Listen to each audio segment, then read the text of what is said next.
тук зад мен са втори Б и току-що измислихме една песен за най-хубавия десерт според мен, който има кафе. Ох, че хубаво. Така, готови ли сте да изправя тази песен? Аз съм във втори Б, говорим се за десерти. Жасмина каза, че не е яла, но какво сега ще разкажем, а може би даже ще изпеем. Готови ли сте? Едно, две, три. Тирамису, су, су, тирамису, су, су, тирамису, су, су, тирамису.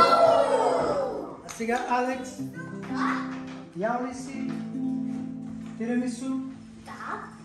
Вкусно ли е? Да. Само Зара, която снима, не може да каже, че също не е яла, но пък тя каза, че е страхотно. Даже тя позна първа кой е десерта с кафе. И сега всички едно, две, Тирамису, су, су, тирамису, су, су, тирамису, су, су, тирамису.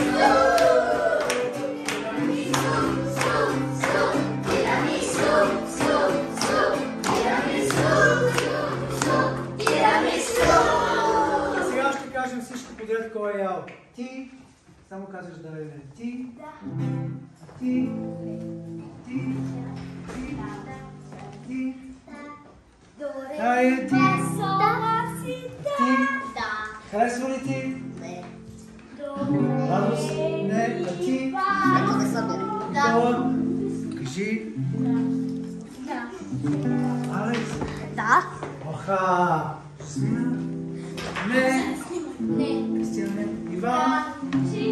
Значи всички все пак 80% го харесват. Готови. Едно, две, Тирамису.